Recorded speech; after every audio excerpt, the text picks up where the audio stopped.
My name is Kenny Dyal and I want to welcome you to the Scuba Diving channel. This channel is for anybody that is aquatically inclined or just aquatically curious. My next guest, Chad Barbay, crushed the industry as far as business success goes. He's been doing it a long time as a manufacturer rep. He's also been a rep for the training agencies. He has been into hundreds of dive shops and has built relationships with hundreds of independent instructors and facilities and has just made a name for himself as far as how to build a successful retail facility. There is a recipe for it because he told me what it is, and so far it has worked every time. He firmly believes every dive shop can be wildly successful. So here it is.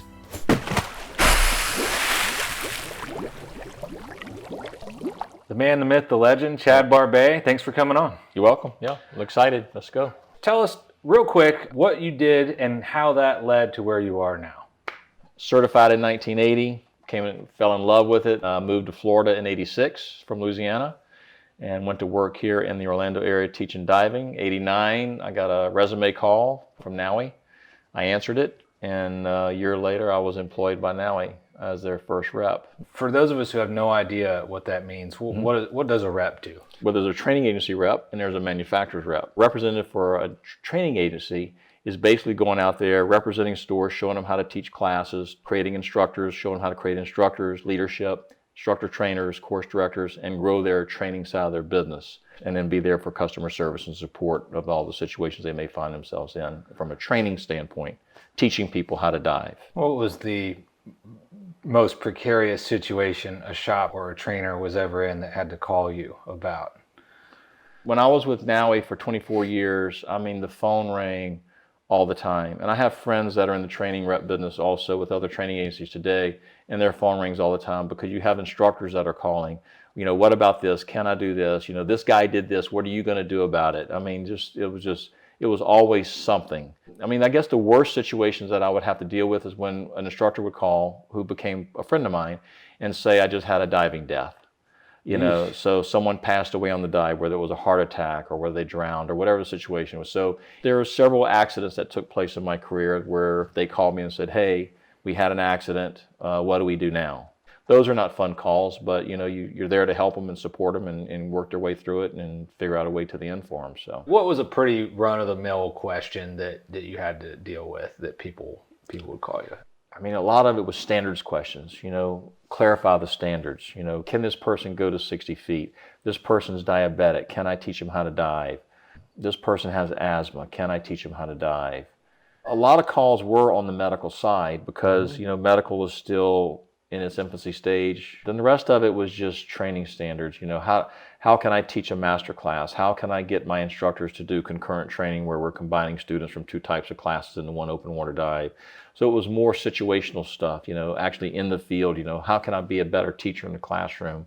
You know, how can I utilize what became eventually from slides to PowerPoint?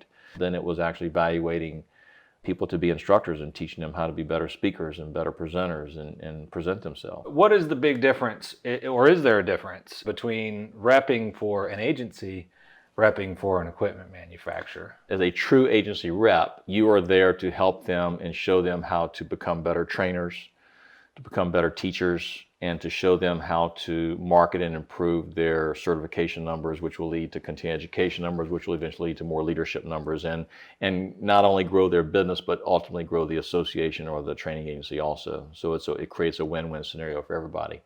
On the manufacturing side, our goal was just to walk in there with a new product, show them the new product, explain it, feature benefit it, you know, see where it could be placed inside the store. In some way, it's still that way today.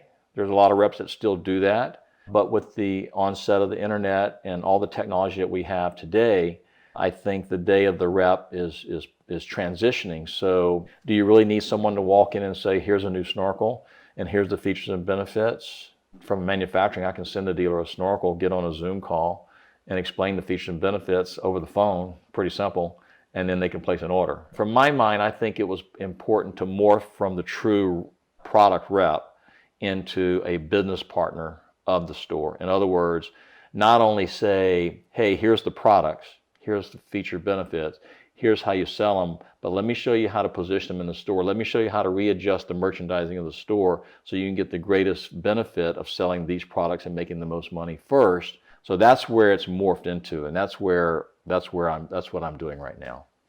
What I want you to focus on is the new diver, the brand new person that walks in that store, that's starry-eyed, that's excited because they have to buy a mask, fin, snorkel, booties, a bag, maybe a wetsuit. That's our new customer. That's who we have control over. Let's focus there. But it's funny to watch these dive stores, how they only focus on the guy that's already certified and he's bought half his gear and they're worried about him. Service him. Focus on your cultivating the people that are walking through your door wanting to get into the sport and worry about them. That's where the main focus needs to be. Why is that? That's where, from a business standpoint, that's where the biggest dollar investment is going to come from.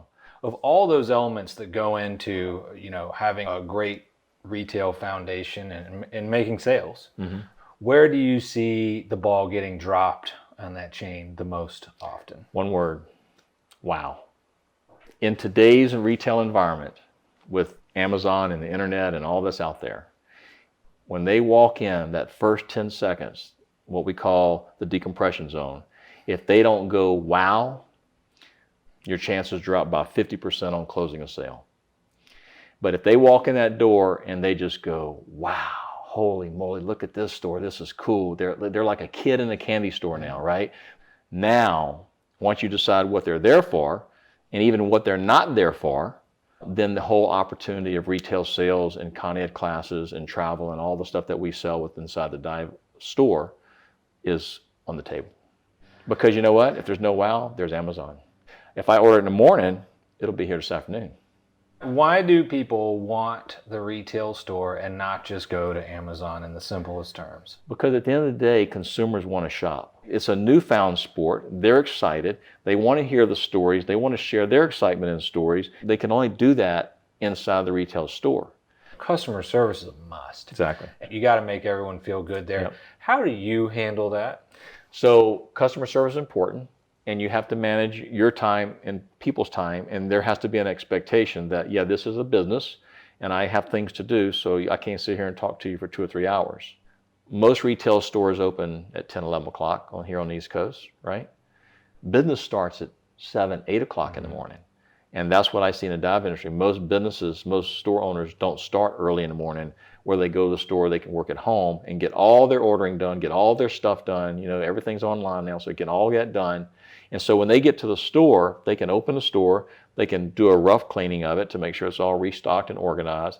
If there's no customers, you can do stuff. But when a customer comes in, you don't have this pile of stuff that's caving down on you to get done. So it's a time management issue. And that's one problem I see in a lot of dive stores, because I got to fill the tank, I got to service this regulator, I got to do this, I got to do that, I got to do that. No, you don't. That'll all get done later. You got to work on this. You got to work with this customer, because that's where your money's coming from. How do you combat that, or how do you train people out of that? In a retail dive store, there's 4 profit centers. There's retail, there's travel, there's training, and there's service. But you know how much time gets spent on learning to be a better retailer? Learning the product, learning sales strategies, learning sales techniques, learning explanation techniques. There's very little, if any, time spent there. And that's where their largest dollar money maker is. So they focus on the minors and they forget the major. This is important first. So when that customer comes in and they're excited and they're looking to buy a snorkel, a pair of fins, a BC, a reg, whatever they're looking to buy, 100% attention. My knowledge is here, so depending on what that customer is inquiring about, I have a sales process in my brain that I know what to say, do, to lead that person to a sale, and maybe even more sales. Depending on how the store is positioned, merchandise, and how professional they do that job, a lot of customers will spend a lot more money. How would you define a successful dive shop? To me, a successful dive shop, I look at it from the manufacturer's rep side. So based upon the sales volume of products they buy from me on a wholesale level, because that's what determines my income. But besides that point, the successful dive shop goes back to what I said. Do they have the wow factor when the consumer walks in? If they do or they don't, then is the store living up to the expectation of what the store owner expects it to achieve? I always wonder when I ask these people, what their store's doing, because I know how to equate that back to what they're probably bringing home. I said, have you ever made $100,000 in your life? And they said, no. Their eyes got real big. I said, if you were to make $100,000, what would you do with that money? You know, so we go down the goals thing. 6 figures plus in a dive store should be easy for all these stores because the business is there to be had. If we do the store together and you let me install the process and you follow the process to the T, in a couple years, you could be there. It ain't gonna happen overnight.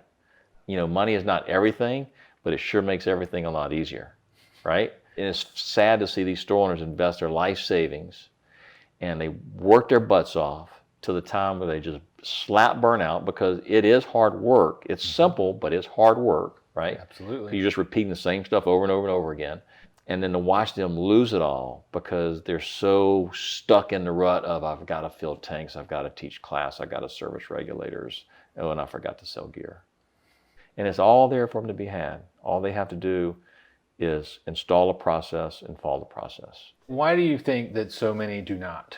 There's a trust issue. So, here comes a sales rep that's smooth talking, and he's making all these promises, and they're going, this guy's pretty slick. Okay, so maybe it comes all smooth. Maybe it's perfected because I've been doing this for 32 years, right? If I don't help them to grow their business and become successful to whatever they define success as, I don't make money, the manufacturer doesn't make money, the travel agencies don't make money. The retail store, that person, that store, that fixture is the front line.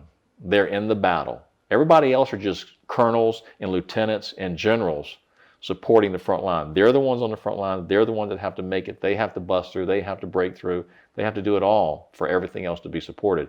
If they don't, then it creates a vacuum in that area. And we lose a point of entry into the industry because for every dive store that's out there, that's a point of entry into our sport. The Scuba store is your product. You're in retail. Retail is your business. You have to master retail first, and then you just add the product, right? Yes, you have to go home. Yes, you have to have your quiet time. You have to have all that stuff to balance your life out. But you have to like people. When that person walks in that door, you have to say, what am I going to say? What am I going to do? What I'm going to offer that's going to change their life today? Because as you know and I know, scuba diving changes everybody's life. What they should stop doing is allow their instructors or their dive masters to run the retail side of the store. A lot of instructors or leaders out there in this industry have preconceived notions of gear and techniques. I've seen them on the sales floor say, oh, you don't need to spend this money here. Save it over here and buy something less expensive. Or that product doesn't work. I don't like that, so don't buy that. It's not your job. Your job is to say, everything in this store is great. Here's the features and benefits of all this stuff.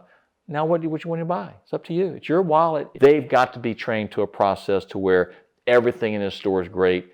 Everything is nice. You decide how you want to spend your money on this product in this store. You got to be the genius guy in the Apple store. Other times they may just say, I like blue. I want everything blue. Okay, your sale is done. It goes to both ends of the spectrum. So that's the biggest pet peeve in the industry is the lack of retail experience.